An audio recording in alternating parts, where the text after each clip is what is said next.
नमस्कार, बहुत स्वागत है नायक 24 चैनल में। दूसरा पॉडकास्ट शुरू करने वाले हैं। 26 जनवरी 1950 को भारतीय संविधान लागू हुआ, जो मानवीय मूल्यों, न्याय, समानता और स्वतंत्रता को आधार बनाकर देश को एक मजबूत लोकतांत्रिक ढांचा प्रदान करता है। आज इस पॉडकास्ट में हम संविधान के विषय में बातचीत करेंगे और मानवीय मूल्यों को ध्यान में रखते हुए पूरी इस चर्चा को आगे बढ़ाएंगे। हमारे साथ इस वक्त मौजूद हैं उदयपुरा क्षेत्र के जाने माने जनरल नॉलेज के ज्ञाता, वो एक शायर भी हैं, एक कवि भी हैं, अपनी कविताएं लिखते हैं, अंकित लोधी सर। सर, सबसे पहले मैं आपका बहुत स्वागत करता हूं हमारे इस पॉडकास्ट चैनल में। आप बहुत धन्यवाद जी। आप देश प्रेम पर कविताएं लिखते हैं, क्यों नहीं एक कविता ही हो जाए? बिल्कुल। हालांकि मैंने बहुत सारी कविताएं लिखी हैं, लेकिन रुचि हर एक क्षेत्र में है जी। और देश प्रेम पर तो जितना लिखा जाए उतना कम है। एक चार लाइन है कि लाखों हुए कुर्बान इस मिट्टी पर, वहां तेरा एक लाल और मिट जाएगा और झुका देंगे खुद को तेरी इबादत में, पर तेरा शीश कभी ना झुकने पाएगा। यह कुछ पंक्तियां हैं जो देश को समर्पित है। अब हम संविधान की बात करेंगे हमने, क्योंकि विशेष टॉपिक ये लिया हुआ। आप संविधान के भी ज्ञाता हैं, संविधान की कोचिंग भी चलाते हैं, बच्चों को सिखाते हैं, पढ़ाते हैं। भारतीय संविधान लागू होने के दिन यानी 26 जनवरी को गणतंत्र दिवस के रूप में मनाते हैं, क्या वजह है? देखो, हमारा संविधान सभी लोग अवगत हैं कि कई वर्षों के प्रयत्न के बाद जो संविधान बना था और लागू करने के लिए एक तिथि, एक दिन का निर्धारण करना था। तो संविधान सभा के सभी वरिष्ठ जो व्यक्ति थे, अध्यक्ष, सदस्य, सभी लोगों ने, सभी समिति के सदस्यों ने निर्णय किया कि क्यों ना संविधान के लागू होने के लिए वह दिन चुना जाए जो भारतीय इतिहास के लिए गौरव पल का दिन, एक ऐसा दिवस जो भारत के गौरव को याद करता हो। तो आपको मालूम होगा कि जब कांग्रेस का अधिवेशन हुआ था सन 1929 में, तो हमारी जो कांग्रेस की समिति, जो कांग्रेस की सभा थी, उन्होंने एक निर्णय लिया कि हम 26 जनवरी 1930 को स्वराज दिवस, स्वाधीनता दिवस के रूप में मनाएंगे। और वही दिवस को याद रखने के लिए जो संविधान सभा थी, उसने भी निर्णय लिया कि जो संविधान लागू करने का इससे अच्छा दिन कोई नहीं। यही कारण है कि 26 जनवरी सन 1950 को संविधान लागू हुआ और इसी संविधान लागू होने के दिन को ही हम गणतंत्र दिवस के रूप में प्रत्येक वर्ष मनाते हैं। और इस वर्ष 2025 में हम इस गौरव पल दिवस के 76वीं वर्षगांठ मना रहे हैं। हमको 75 वर्ष पूरे हो चुके हैं। संविधान निर्माण के दौरान डॉक्टर भीमराव अंबेडकर जी की भूमिका उसमें महत्वपूर्ण रही है, उसको आप किस नजरिए से देखते हैं? डॉक्टर भीमराव अंबेडकर एक बहुत बड़े विधिवेत्ता थे। अगर देखा जाए तो ऐसा कहा जाता है, कहना क्या है, मानना चाहिए हम लोगों की, हाँ, संविधान के मूल जनक यही जी। उनकी भूमिका अगर देखो, पिछड़े लोगों से लेकर जो दलित वर्ग थे, मतलब जो वंचित वर्ग थे, उनको न्याय दिलाने से लेकर उनको समाज में ऊपर समकक्ष समानता दिलाने के साथ साथ संविधान को, एक ऐसे विशालकाय संविधान को निर्माण के लिए जहां करोड़ों की जनसंख्या की आबादी, जहां देश के ऐसे ऐसे छोटे छोटे समुदाय से लोग निवास संबंधित थे, उनको समान रूप से हर एक जाति असमानता को दूर करते हुए एक संविधान निर्माण में जो महत्वपूर्ण भूमिका उन्होंने निभाई है, वह परिकल्पना से भी ऊपर। और सर, भारतीय संविधान में मानवीय मूल्यों की बात की जाती है, इनमें समानता, स्वतंत्रता, बंधुता, शिक्षा, इनकी बात की जाती है। और ये समाज में किस प्रकार से लागू हुए हैं? क्या वास्तविक तौर पर जमीनी स्तर पर इन मूल्यों का लाभ उन व्यक्तियों तक पहुंच पा रहा है जिनके लिए लागू किया गया? क्या लगता है? हाँ, कहीं हद तक देखिए, अभी तक देखा जाए तो विभिन्न सरकारें हैं, उन्होंने अपना 100% देने की कोशिश की है, लेकिन कुछ वर्ग आज भी समाज में ऐसे मौजूद हैं जिनको वास्तविक तौर पर संविधान में वर्णित जो उपबंध हैं, उन उपबंधों का लाभ नहीं पहुंच रहा है। हाँ, कुछ हद तक जो आज के समय में, हालांकि कई सारी योजनाएं ऐसी सरकार ने बनाई हैं कि सभी वर्गों को एक साथ लेकर चलना है, हर एक व्यक्ति को बंधुत्व, भाईचारे की भावना, शिक्षा, संस्कृति, समानता, रोजगार, प्रत्येक जो वर्ग है उसमें समानता लेके आनी है, लेकिन आज भी कुछ ऐसे वर्ग हैं जो वंचित वर्ग हैं, उनको सही इस प्राप्त नहीं हो पाया, जो वर्जित हैं आज भी। हम समानता की बात करते हैं। ग्रामीण क्षेत्रों में एक दलित वर्ग, सवर्ण वर्ग होता है, उसकी दुकान पर क्या चाय पी सकता है? क्या वहां पर बैठ कर पानी पी सकता है? आपका क्या नजरिया है इस चीज पर?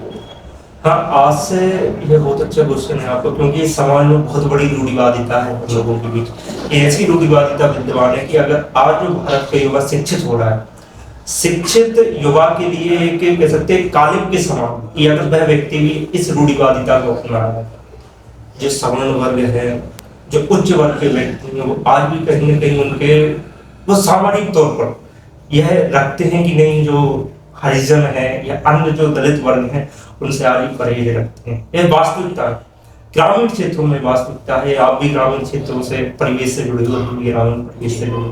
हालांकि शिक्षा सरकार को है तो, हालांकि योगदान सरकार अपना पूरा कर रही है, लेकिन जमीनी स्तर पर इसको लागू करना चाहिए। जो वास्तविकता है कि आप समान अगर आंक रहे हो व्यक्ति को, तो शिक्षा समानता, रोजगार के साथ साथ उसमें बंधुत्व भी समानता होनी चाहिए। जी, आप अपनी ओर से किस नजरिए से देखते हैं कि हमें ये काम करना चाहिए समाज में इस प्रकार की रूढ़िवादी प्रथा को मिटाने के लिए? सरकार अपने स्तर से कार्य कर रही है, लेकिन समाज में जो शिक्षित व्यक्ति हैं, शिक्षित युवा हैं, उनका क्या योगदान रहेगा इस चीज को लेकर? शिक्षित युवाओं का तो महत्वपूर्ण योगदान रहेगा। क्यों रहेगा? क्योंकि आने वाली पीढ़ी इनके कंधों पर डिपेंड है, इनके कंधों पर डिपेंड है। तो इनको ये सोचना चाहिए कि हम आने वाली अगली पीढ़ी को सुधारना, रूढ़िवादिता जो हमारे पूर्वजों से चली आ रही है उसको त्यागना पड़ेगा। क्योंकि आज समाज में हर व्यक्ति हमारा भाई है, भले वो किसी भी जाति, किसी भी धर्म से क्यों न जुड़ा हो। अगर देश को प्रगति पर लाना है, देश को नए आयाम प्राप्त कराने हैं, तो हमको इस रूढ़िवादिता का परित्याग करना होगा। और ये शिक्षित वर्ग का कर्तव्य है, कर्तव्य है कि अगर देश को नई ऊंचाई पर लेके आना है तो इस रूढ़िवादिता का परित्याग करना पड़ेगा। हम जागरूकता के साथ साथ, जैसे कभी कभी क्या होता है कि जो वरिष्ठ व्यक्ति होते हैं वो कुछ सामाजिक परिवेश में इतने घुल मिल जाते हैं कि उनको ऐसा लगता है नहीं, अगर हम इस चीज को नहीं अपनाएंगे तो हमारी कहते कि नीचापन देखने को मिलेगा। लेकिन ऐसा नहीं है। यह अगर आप शिक्षित हो तो ये आपका बड़प्पन है, यह आपको और ऊंचा दिखाता है कि नहीं, आप जमीन से जुड़े हुए व्यक्ति, आप सबको साथ लेकर चल रहे हैं, और ऐसा करना चाहिए। मैं चाहता हूं कि मैं अधिकतर मैं जब पढ़ाता हूं तो मेरी बातों में होता है कि नहीं, आज के समय में अगर देश को सही राह पर ले जाना है तो हमको सभी को साथ लेके चलना पड़ेगा। कुछ कॉम्प्रोमाइज आपको भी करनी पड़ेगी, कुछ कॉम्प्रोमाइज सामने वाले को भी करना पड़ेगा, तो दोनों को साथ लेके हम देश का नव निर्माण कर सकते हैं। बिल्कुल सर, संविधान की परिभाषा को आप किस तरीके से परिभाषित कर सकते हैं? हमारा संविधान जो विश्व का सबसे बड़ा लिखित संविधान है। अब लिखित संविधान इतना विस्तृत संविधान है कि जो आपने बोला कि भीमराव अम्बेडकर जी का महत्वपूर्ण योगदान है कि इतने बड़े विशालकाय देश के लिए जहाँ विविधता में एकता का बहुत बड़ा उदाहरण है कि कई प्रकार की जनजातियां, जातियां, सामाजिक स्तर पर कई सारी भाषा, संस्कृति को अपनाने वाले लोग रहते हैं, और इनको समान रूप से अधिकार देने के लिए अगर देखा जाए कि हमारे संविधान में वर्णित है कि प्रस्तावना में मुख्य रूप से प्रस्तावना में वर्णित है कि हम भारत के लोग भारत को समृद्ध, संपन्न, समाजवादी, पंथ निरपेक्ष और लोकतंत्रात्मक गणराज्य बनाने के लिए, मतलब कि समानता, बंधुत्व, भाईचारा और अवसर की समता। अवसर की समता की मतलब आरक्षण देना सही है। आरक्षण, जो व्यक्ति आरक्षण पाना चाहता है, जो उसका सही हकदार है, उसको आरक्षण प्रदान किया जाए, महिलाओं को आगे बढ़ाया जाए, और जो वर्जित वर्ग है, वंचित वर्ग है, उसको समान रूप से लाने में संविधान का बहुत बड़ा योगदान है। संविधान के लागू होने से पहले भारत की शासन प्रणाली कैसी थी आपके नजरिए से, और संविधान जब लागू हुआ तब भारत में क्या बदलाव आया? जब भारत स्वतंत्र नहीं हुआ था तो अंग्रेज थे, और अंग्रेजों के बाद जमींदार वर्ग, मतलब जो कहते कि कसर छोड़ चुके थे अंग्रेज, वह जमींदारों ने पूरी कर दी थी। और इस संविधान के बाद यह हुआ कि इनका कह सकते हैं कि जो व्यक्ति वंचित थे, जिन पर कई सारी रूढ़िवादिताओं के ठोक दिए गए थे कि नहीं आपको यह कार्य करना है, वो कहते हैं कि बहुत अच्छी है कि राजा का बेटा ही राजा बनेगा, लेकिन इस संविधान में सब उल्टा कर दिया। उल्टा नहीं, ये सही है। लोगों को लगता है उल्टा, लेकिन उल्टा नहीं, ये सही है। जो हकदार है वो राजा है, ना कि राजा का बेटा राजा है। संविधान में बहुत बड़ा योगदान है देश निर्माण में, राष्ट्र के निर्माण में। संविधान में कहते कि दिशा निर्देश अगर ना हो किसी भी, आप जानते हो कि अगर पशु को भी कंट्रोल करना होता तो उसको भी दिशा निर्देश देने पड़ते, तो ऐसे इतने विशालकाय देश के लिए यह आवश्यक था जी संविधान। संविधान में समानता और न्याय को सुनिश्चित करने के लिए कौन कौन से प्रावधान? समानता और न्याय को सुनिश्चित करने के लिए मौलिक अधिकारों को वर्णन है। भाग 3 में पूर्णतः इसमें वर्णित है कि हमें समानता के साथ साथ स्वतंत्रता का भी अधिकार है। इसमें धर्म, जाति, लिंग, मूलवंश जो होता था कि भैया आप जिस वंश से जन्म लेते हो, भले ही आपको कितने भी निपुण क्यों ना हो, लेकिन आपको एक हीन भावना से देखा जाता था। लेकिन अनुच्छेद 15 से लेकर 16, 17 में वर्णित है अवसर की समानता।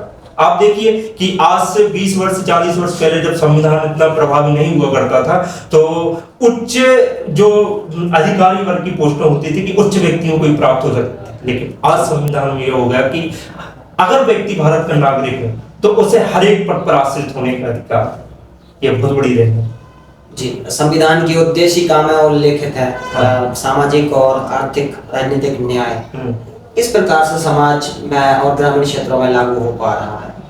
हाँ, जो तत्कालीन प्रधानमंत्री थे पंडित जवाहरलाल नेहरू, उन्होंने जब उद्देशिका, जिसको वर्तमान में प्रस्तावना के रूप में जानते हैं, उन्होंने आर्थिक, राजनीतिक और धार्मिक न्याय के बारे में बात की गई थी। हालांकि आर्थिक न्याय तो कहीं ना कहीं कोशिश की जा रही है कई सारे आरक्षण के माध्यम से, जैसे आपने देखा होगा भैया SC ST के आरक्षण प्रदान किया जा रहा है।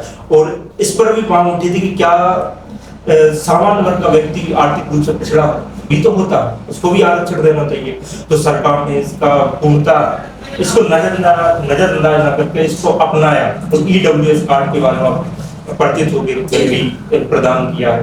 आर्थिक समानता कहीं ना कहीं, क्योंकि यह राज्य का कर्तव्य भी है। आपने DPSP में, राज्य के नीति निर्देशक तत्व में आप बहुत अच्छे से ये अवगत हैं कि ये राज्य का कर्तव्य है कि ये 3 मुख्य मूल सिद्धांत है कि जैसे राजनीतिक, धार्मिक और आर्थिक।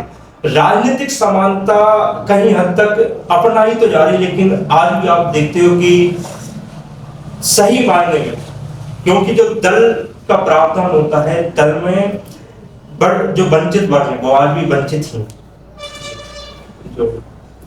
संविधान ने व्यक्तिगत स्वतंत्रता की